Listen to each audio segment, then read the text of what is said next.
Hello hi നമസ്കാരം. എല്ലാവർക്കും സുഖമാണെന്ന് വിചാരിക്കുന്നു. ഇന്നൊരു ബൺ ഷേപ്പിലുള്ള ഒരു ദോശ ഉണ്ടാക്കിയാലോ? ഇതെങ്ങനെയാണ് ഉണ്ടാക്കുന്നതെന്ന് നോക്കാം നമുക്ക്. ഇതിന് വേണ്ടിയിട്ട് പച്ചരിയാണ് എടുത്തേക്കുന്നത്. 1 കപ്പ് നിറച്ച് പച്ചരി എടുത്തിട്ടുണ്ട്. നമ്മളിപ്പോൾ രാവിലെയാണ് ദോശ ഉണ്ടാക്കുന്നതെങ്കിൽ തലേദിവസം രാത്രി തന്നെ നമുക്കങ്ങ് അരച്ച് വെച്ചേക്കാം. ഉലുവ, നല്ല ഉലുവ ഉണ്ടല്ലോ, പൊടിച്ചതൊന്നുമല്ല, വറുത്തതും ഒന്നുമല്ല, സാധാ പച്ച ഉലുവ.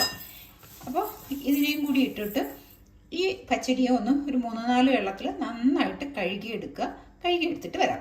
ഇതിപ്പോൾ ഞാൻ നന്നായിട്ട് കഴുകിയെടുത്ത് വന്നിട്ടുണ്ട്. ഇനി ഇത് ഒന്ന് നിൽക്കുന്ന രീതിയിൽ വെള്ളം ഒഴിച്ച് ഒരു 4-5 മണിക്കൂർ വയ്ക്കുക. ഇതിപ്പോൾ ഒരു 4 മണിക്കൂറൊക്കെ ആയിട്ടുണ്ട്. നമുക്ക് ഇത് അരയ്ക്കുന്നതിന് തൊട്ട് മുന്നേ ഒരു 10 മിനിറ്റിന് മുമ്പേ ഞാൻ ഇതാ 1 കപ്പ് അരിക്ക് 1/2 കപ്പ് അവില് വെള്ള കളറായാലും കുഴപ്പമില്ല, ചുമന്ന കളറായാലും കുഴപ്പമില്ല, ഏത് അവിലായാലും കുഴപ്പമില്ല, അതൊന്ന് കുതിർത്ത് വെച്ചേക്കുക. കുതിർത്ത് വെച്ച് ഒരു 10 മിനിറ്റ് കഴിയുമ്പോഴത്തേക്ക് ഇത് നന്നായിട്ട് കുതിർന്ന് വരും. ആ കുതിർന്ന് വരുന്ന സമയത്ത് നമുക്ക് ഇത് ബാക്കി ചേരുവയും കൂടെ ചേർത്തിട്ട് നമുക്ക് അരച്ചെടുക്കാം. ഒരു 10 മിനിറ്റ് ഇതിങ്ങനെ ഇരിക്കട്ടെ.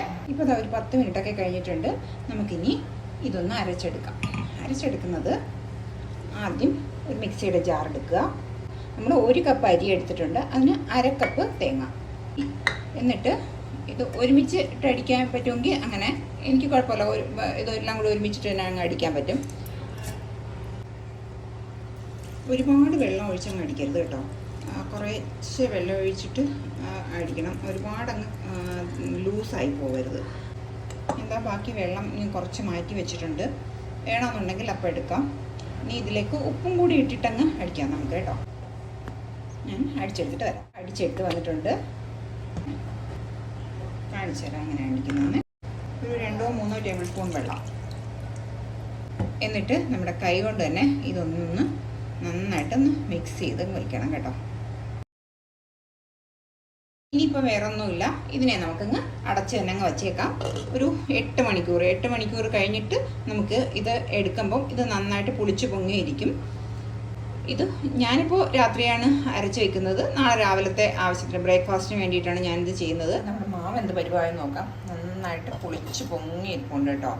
ഇനി നമുക്ക് നമ്മൾ ഉണ്ടാക്കുന്നതിന് തൊട്ട് മുന്നേ ഒരു 1/4 ടീസ്പൂൺ സോഡപ്പൊടി, 1/4 ടീസ്പൂൺ തന്നെ വേണമെന്നില്ല, ഒരു സോഫ്റ്റ്നെസ് കിട്ടുന്നതിന് വേണ്ടിയിട്ടാണ് കേട്ടോ. ഒരു സ്പൂണിലിട്ടിട്ട് ഇതൊന്ന് മിക്സ് ചെയ്ത് ചേർക്കാം. നമ്മൾ ബൺദോശ ഉണ്ടാക്കാൻ വേണ്ടിയിട്ട് ഒന്നെങ്കിലും ഒരു ദോശക്കല്ല് എടുക്കുക, അല്ലെങ്കിൽ ഒരു അപ്പച്ചട്ടി എടുക്കുക. രണ്ടായാലും കുഴപ്പമൊന്നുമില്ല. അപ്പച്ചട്ടി ആകുമ്പോൾ കുറച്ച് കുഴിഞ്ഞിരിക്കും. ആ ബണ്ണിൻ്റെ ആ ഒരു ഷേപ്പ് നടുക്ക് സെൻറ്ററിൽ നല്ല പൊങ്ങി തന്നെ ഇരിക്കും, അങ്ങനെ ഇരിക്കും. അതുകൊണ്ടാണ് നമ്മൾ അപ്പച്ചട്ടി വെച്ചത്. ദോശക്കല്ലായാലും കുഴപ്പമൊന്നുമില്ല കേട്ടോ. ഇതിലേക്ക് ഒരു 1-2 ടേബിൾ സ്പൂൺ ഓയിൽ ഒഴിച്ച് കൊടുക്കുക. ഇതിപ്പോൾ നന്നായിട്ട് ചൂടായി വന്നിട്ടുണ്ട്. ഇതിലേക്ക് കടുക് ഇട്ട് കൊടുക്കാം. കടുക് നന്നായിട്ട് പൊട്ടിയതിന് ശേഷം ഉഴുന്ന് പരിപ്പിട്ട് കൊടുക്കാം. നമുക്ക് ഇനിയിപ്പോൾ ഞാനൊരു 2 പച്ചമുളക് ഒന്ന് ചതച്ച് വെച്ചിട്ടുണ്ട്. ഇതിൻ്റെ പച്ച കളർ മാറുന്നതിന് മുമ്പ് ഒന്നങ്ങ് ആക്കി അങ്ങ് എടുത്ത് മാറ്റണം കേട്ടോ. ഇത് ചൂടോടുകൂടി തന്നെ മാവിലങ്ങ് ഒഴിച്ചു കൊടുക്കാം. നമ്മുടെ ബൺദോശ ഉണ്ടാക്കാം. തീ ഒന്ന് ഒരുപാട് ഹൈ ഫ്ലെയിമിൽ വയ്ക്കരുത്, ഒരു മീഡിയം ഫ്ലെയിമിലോട്ട് വച്ചിട്ട് വേണം ചുട്ടെടുക്കാനായിട്ട് കേട്ടോ. അപ്പോൾ ചട്ടി നന്നായി ചൂടായിട്ടുണ്ട്. ഒരു വശമൊക്കെ ആയിട്ടുണ്ട്. നമുക്കിനി കണ്ടോ, ഭയങ്കര സോഫ്റ്റാണ് കേട്ടോ ഇത് സംഭവം. അതൊക്കെ സൂക്ഷിച്ച് ഒന്ന് പ്രസ് ചെയ്ത് കൊടുക്കരുതേ. ആദ്യം നമുക്കൊരു പാൻ എടുത്ത് വെച്ച് കൊടുക്കാം. അതിലേക്ക് ഒരു 2 ടേബിൾ സ്പൂൺ ഓയിലും ഒഴിച്ച് കൊടുക്കാം കേട്ടോ. ഓയിലൊന്ന് നന്നായി ചൂടായി വരട്ടെ. ഓയിൽ നന്നായി ചൂടായി വന്നിട്ടുണ്ട്. ഞാനൊരു 2-3 അല്ലി വെളുത്തുള്ളി എടുത്ത് വെച്ചിട്ടുണ്ട്. ചെറുതാണെങ്കിൽ ഒരു 5-6 അല്ലി എടുത്തോളൂ. ചെറിയ ഉള്ളി ചെറുതായി വാടി വന്നിട്ടുണ്ട്. അപ്പോൾ അതായത് ചെറിയ നെല്ലിക്ക വലുപ്പത്തിന് പുളി, ഒരു 3-4 കട്ടിമുളക് അവരവരുടെ എരിവിനനുസരിച്ചിട്ട് ഇട്ടോളണം കേട്ടോ. നമുക്ക് അപ്പം ചുടുന്നതിനും ദോശ ചുടുന്നതിന് മുന്നേ തന്നെ നമ്മൾ ഈ എടുത്തു വെച്ചേക്കുന്ന കൂട്ടുണ്ടല്ലോ, അതിനെ അങ്ങ് അരച്ച് ആദ്യമേ എടുക്കാം. ആദ്യമേ കറി ഉണ്ടാക്കി വെച്ചാൽ ചൂടോടുകൂടി തന്നെ ഓരോരുത്തർക്ക് ഉണ്ടാക്കി കൊടുത്തു കഴിഞ്ഞാൽ അതിലേക്ക് ആവശ്യത്തിനുള്ള ഉപ്പും കൂടി അങ്ങ് ഇട്ട് കൊടുക്കാം.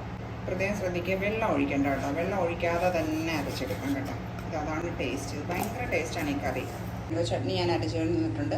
നിങ്ങൾ നല്ല ചുമന്ന കളർ, മുളക് നല്ല ചുമന്ന കളറിൽ ചട്നി ഇരിക്കും കേട്ടോ. എൻ്റെ കളർ കുറവാണ്. എണ്ണ എടുത്ത് വെച്ചിട്ടുണ്ട്. ഇനി നമുക്ക് ഇതിനൊന്ന് കടുക് താളിക്കണം. എങ്ങനെയാണ് കാണിച്ചു തരാം. ഈ പാൻ എടുപ്പത്ത് വയ്ക്കുക. പാനിൽ എണ്ണ ഒഴിച്ചിട്ടുണ്ട് ഞാൻ. ഇതൊന്ന് ചൂടായി വരട്ടെ കേട്ടോ.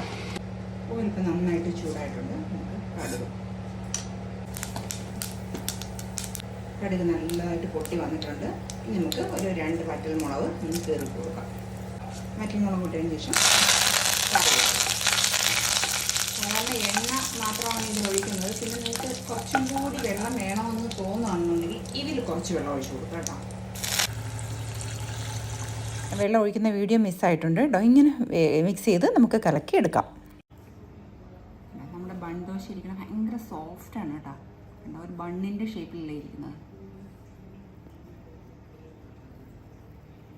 കണ്ടോ, ഇങ്ങനെയാണ് ഇതിരിക്കുന്നത്.